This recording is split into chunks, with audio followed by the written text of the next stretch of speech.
Hi, I'm Julia. And I'm Allie. This is BioAnth News and Review. Before getting to our main stories, we want to make a special shout out to the March for Science that took place last Saturday.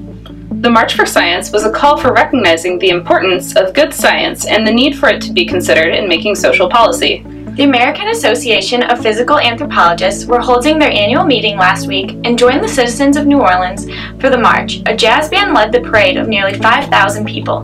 Many BioAnth News members joined thousands internationally to show their support. Thank you to those who attended for supporting the importance of scientific research and making your voices heard. Now on to our main stories. A recent reanalysis of the hobbit, Homo floresiensis, has found that it is unlikely for the species to have evolved from Homo erectus, one of the key ancestors of humans.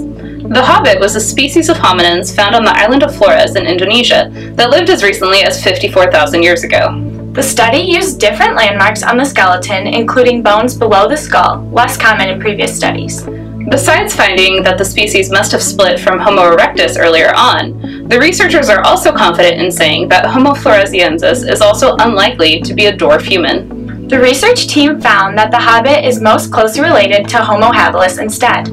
Group members pointed out that, if true, this may change the current common beliefs on which species were actually the first to leave Africa. In another story, monkeys have been dying in a yellow fever outbreak in Brazil, and not just from the disease.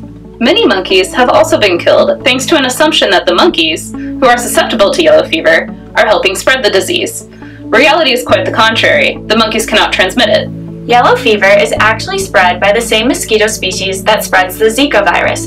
Brought to the Americas in the 17th century, humans have been able to gain resistance to it through the administration of vaccines. The monkeys, which do not have a vaccine for yellow fever, frequently die first.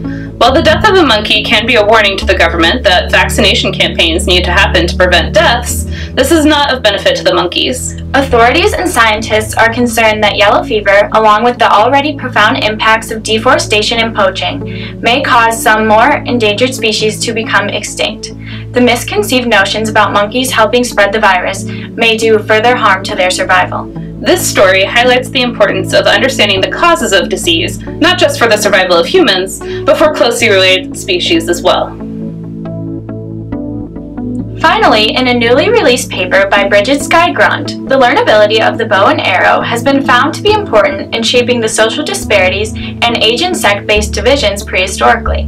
After researching 2 different competitive leagues in archery and atlatl throwing for 8 years, Grunt found that the bow and arrow takes a much longer time to achieve mastery in than does the atlatl. This suggests that the use of a bow was more practical for groups that had more specialized roles. Mastering the bow and arrow could have been limited by factors like age, dexterity, and strength, changing who may have specialized as a hunter in ancient societies compared to groups that only used the atlatl. This insight is potentially important because it highlights how adopting tools can help shape society. As group member Matt Cartmel points out, however, this is still a working hypothesis, and other social contexts also likely shape who becomes specialists with tools, especially along sex-based lines. That's it for this edition of BioAnth News in Review. Please check the descriptions below for links to each of the stories discussed in this video. Thanks for watching. Please like, share, and subscribe.